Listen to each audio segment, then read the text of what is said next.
21वीं सदी में हमारे रोजमर्रा के जीवन का स्वरूप एकदम बदल गया है। मानसिक क्लेश, तनाव, काम का बोझ, इसमें से कोई ना कोई परेशानी हर एक के जीवन में कहीं ना कहीं जरूर मौजूद है। हम आपके लिए लाए हैं ज्ञान और गतिविधियों की अनोखी श्रृंखला, जिसकी मदद से आपको मिलेगी शारीरिक और मानसिक शक्ति, यानी कि आप आज की जिंदगी की मुश्किलों का सामना बेहतर ढंग से कर सकेंगे। So join us and let go.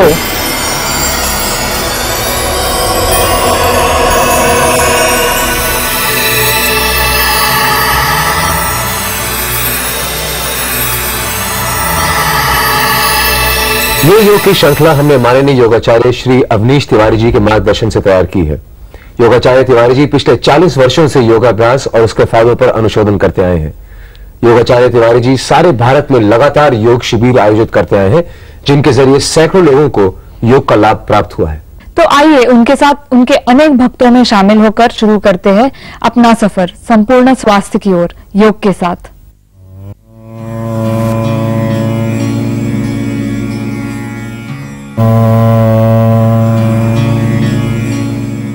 योगाचार्य Shri Awanish Tiwari ji पिछले 40 वर्षों से योगा के क्षेत्र से जुड़े हुए हैं। इन्होंने तकरीबन 150 से ज्यादा योग शिविर आयोजित किए हैं और लगातार 3 बार इन्होंने राष्ट्रीय योगा चैंपियनशिप में वेटरन ऑफ इंडिया अवार्ड भी प्राप्त किया है। योग आसनों द्वारा इन्होंने कई महान हस्तियों के रोगों का निदान किया है। इनका कहना है, जिस प्रकार दूध लेने से पहले बर्तन को साफ करना आवश्यक है, उसी प्रकार अच्छा जीवन जीने के लिए अपने शरीर और मन को रोजाना योग, ध्यान और प्राणायाम से साफ करना भी अति आवश्यक है। तो मिलिए योगाचार्य श्री अवनीश तिवारी जी से। योग जब इसका अभ्यास आप करते हैं तो शरीर और मन और आत्मा में बहुत सारी परिवर्तन आपके अंदर होते हैं।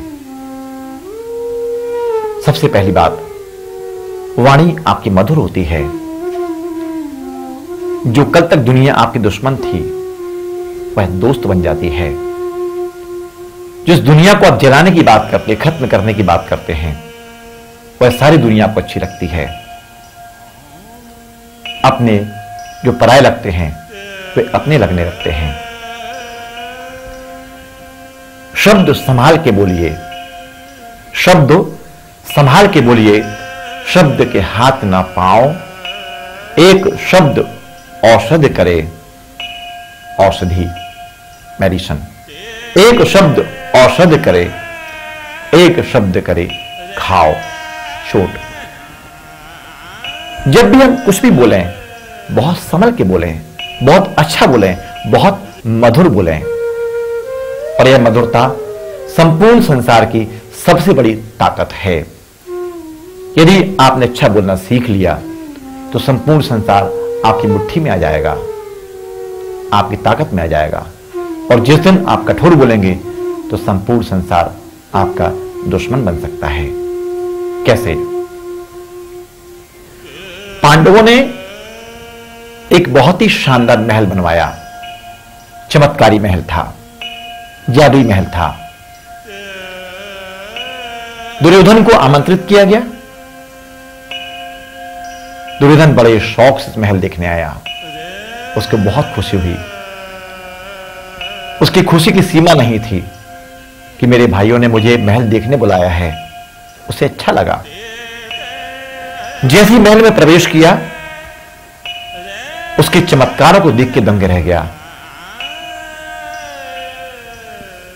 प्रत्येक कक्ष को देखते देखते आगे पहुंचा। एक कक्ष बहुत चमत्कारी था। फर्श में उसको अपनी परछाई दिखाई दी। वह भ्रमित हो गया। फिर भी उसने संभल के पैर रखे। अचानक जैसे ही पैर रखा और वह पानी का सरोवर था, जल का सरोवर था, दुर्योधन उसमें गिर पड़ा। इतनी सी बात, यहां से महाभारत पैदा होती है। दुर्योधन का पानी में गिरना और अट्टालिका पर बैठी हुई द्रौपदी का हंसना। इतना हंसना, इतना हंसना, यह हंसना दुर्योधन के दिल में चुभ गया और उसने कह दिया कि अंधे का पुत्र अंधा, अंधे का पुत्र अंधा। यहां से महाभारत शुरू। बदले की भावना ने कितनों को मार दिया, कितने वीर दफन हो गए, कितने लोग मारे गए इस छोटी सी बात ने, छोटे से अहंकार ने। यदि द्रौपदी प्राणायाम का अभ्यास करती, यदि दुर्योधन प्राणायाम ध्यान का आसनों का अभ्यास करता, तो शायद इतना अहंकार नहीं हो पाता, वाणी में मधुरता आती। यदि थोड़ा सा ध्यान वो करते, थोड़ा सा प्राणायाम करते, तो शायद ये बात पैदा नहीं हो पाती। दोस्तों, प्राणायाम, ध्यान आप करके देखिए, आप करके देखिए, जीवन की दिशाएं बदल जाएंगी, एक जीवन की में लय पैदा हो जाएगा। और इसीलिए कहते हैं कि जब आप कहते थे मैं कुछ भी नहीं कर सकता, आज आप कहते हैं मैं सब कुछ कर सकता हूं। जीवन की दिशाएं आपकी बदल सकती हैं नियमित योग के अभ्यास से, प्राणायाम के अभ्यास से, ध्यान के अभ्यास से। वाणी आपकी मधुर होगी, शब्द आपके बदल जाएंगे।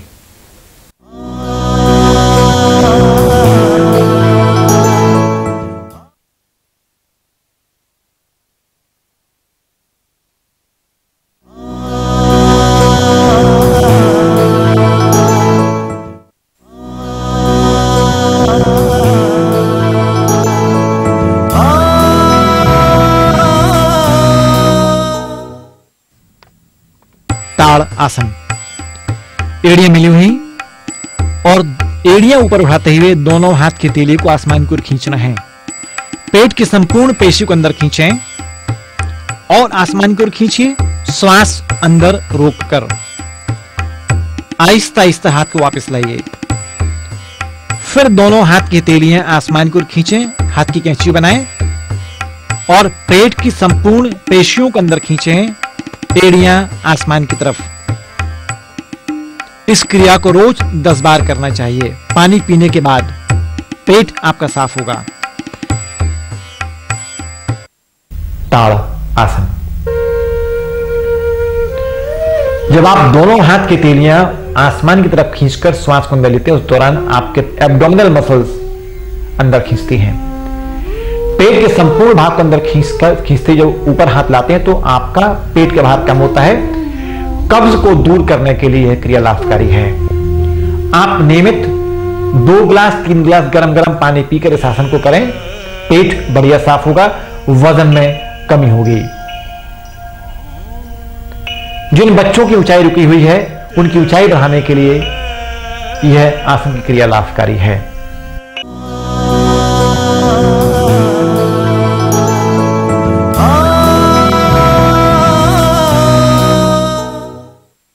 तिर्यक ताड़ आसन। श्वास छोड़ते हुए संपूर्ण शरीर को दाईं तरफ ले आएं।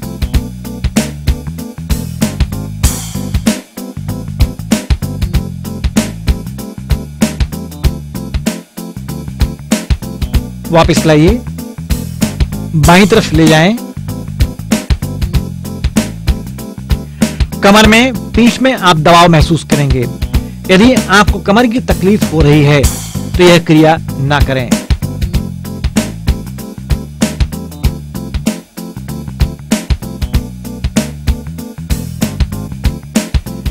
कमर और पेट के भार को कम करने के लिए शानदार क्रिया है।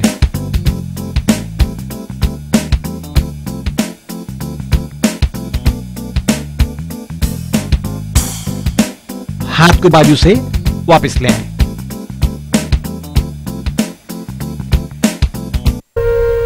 तिर्यक ताड़ासन। दोनों हाथ को आसमान की ओर खींच के जब दाएं बाएं तरफ आते हैं, उस दौरान आपकी साइड की चर्बी कम करने के लिए लाभकारी क्रिया है। कब्ज आपकी दूर होती है, पेट साफ करने के लिए फायदेमंद क्रिया है। अमेबियासिस के प्रॉब्लम वालों के लिए क्रिया और अच्छी है, जल्दी उनको फायदा होता है। तिल्ली आपकी सामान्य होती है। हां, यदि कमर दर्द से आप पीड़ित हैं तो बैक पेन के मरीज को यह क्रिया नहीं करना है, तकलीफ बढ़ सकती है। सयाटिका पेन के मरीज को यह क्रिया नहीं करना है, तकलीफ बढ़ सकती है। सर्वाइकल पेन के मरीज को नहीं करना है, तकलीफ बढ़ सकती है।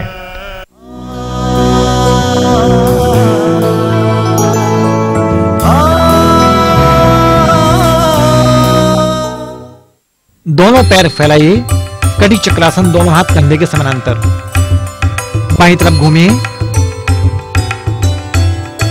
रस्सी के समान स्पाइन को ऐंठन दीजिए और पीछे घूमें, अधिकतम ट्विस्ट करिए, हाथ को वापस लाएं, दाएं हाथ बाएं कंधे पर, बाएं हाथ कमर के पीछे और घूमने का अभ्यास करिए। बाईं तरफ घूमिए, याद रखें पंजे उसी स्थान पर होना चाहिए, पंजे अपने स्थान से अलग नहीं होना चाहिए।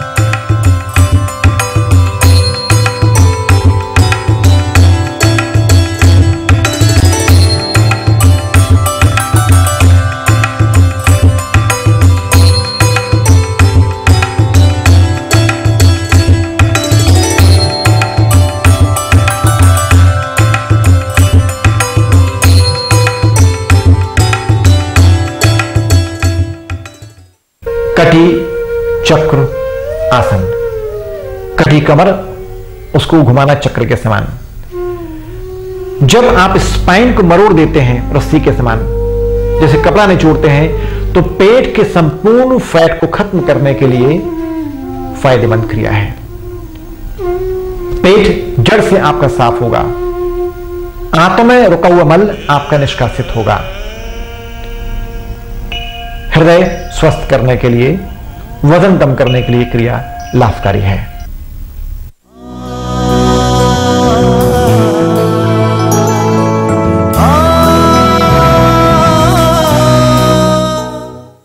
विधि में दोनों हथेलियां आपकी चिन्ह मुद्रा में, पीठ आपकी सीधी, आंख बंद और नाक छिद्रों से, दोनों नासिका से आपको गहरी श्वास लेना है और गहरी श्वास फेंकना है।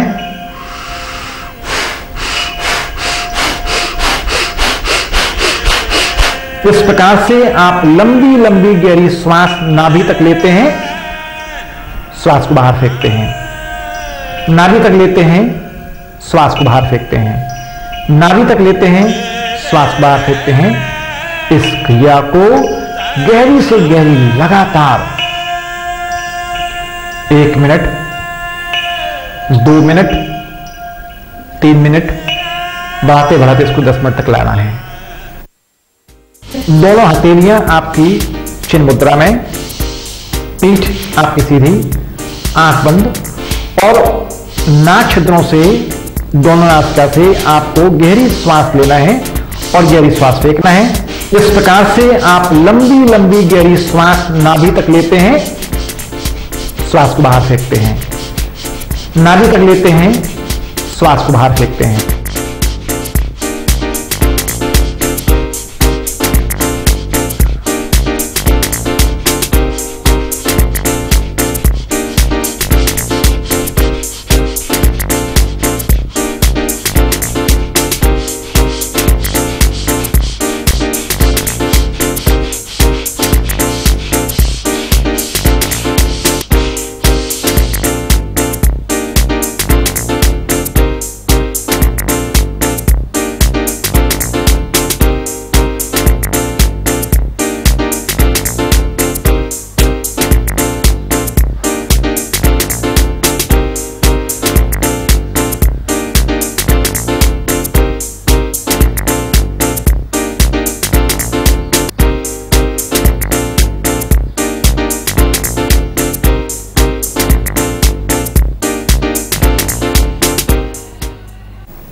यदि इस प्राणायाम को आप 5 से लेकर 7 मिनट करते हैं तो आपके वजन में शीघ्र कमी होगी,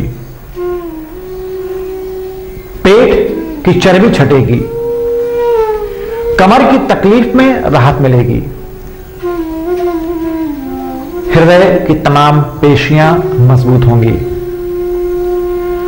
कॉर्नरी ब्लॉकेज आपके टूटेंगे, दमा का रोग जड़ से ठीक होगा,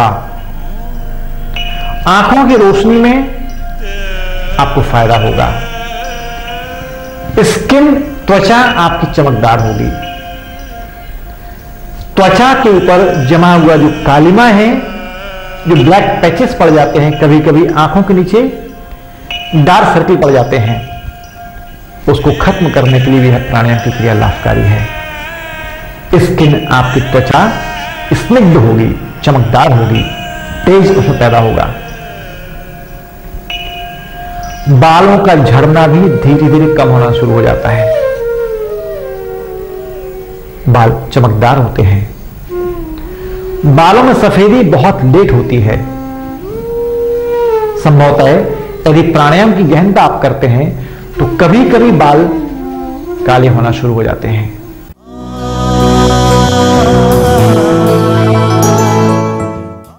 किचन निश्चित औषधि का भंडार होना चाहिए और है। वह सब कुछ आपके किचन में है जो आपके स्वास्थ्य को अच्छा सुंदर बना सकती हैं। लहसुन, लहसुन की दुर्गंध से आप घृणा करते हैं, लेकिन यह शरीर के वायरस को मारने के लिए बहुत गुणकारी है। योग में लहसुन का भी महत्व है। यदि आप रोज योग का अभ्यास करते हैं और साथ में योगासन करने के बाद यदि आप हृदय रोगी हैं, यदि आप रक्तचाप के मरीज हैं, यदि आप दमा के मरीज हैं, तो आसन करने के बाद, प्राणायाम करने के बाद आप थोड़ा सा भोजन करने के बाद, नाश्ता करने के बाद में आप 2 कली 3 कली लहसुन की कच्ची खा जाइए। जब कच्ची लहसुन की कली आप खाते हैं तो उसके बाद आपका कोलेस्ट्रॉल लेवल नॉर्मल होता है, रक्तचाप आपका सामान्य होता है, वजन में कमी आती है। ये लहसुन के गुण हैं। दूसरी बात, किसको नहीं खाना चाहिए लहसुन? यदि गले में एसिडिटी का प्रॉब्लम बहुत ज्यादा बढ़ रहा है तो आप लहसुन का प्रयोग न करें। पेट में जलन हो रही है तब भी लहसुन वर्जित माना गया है।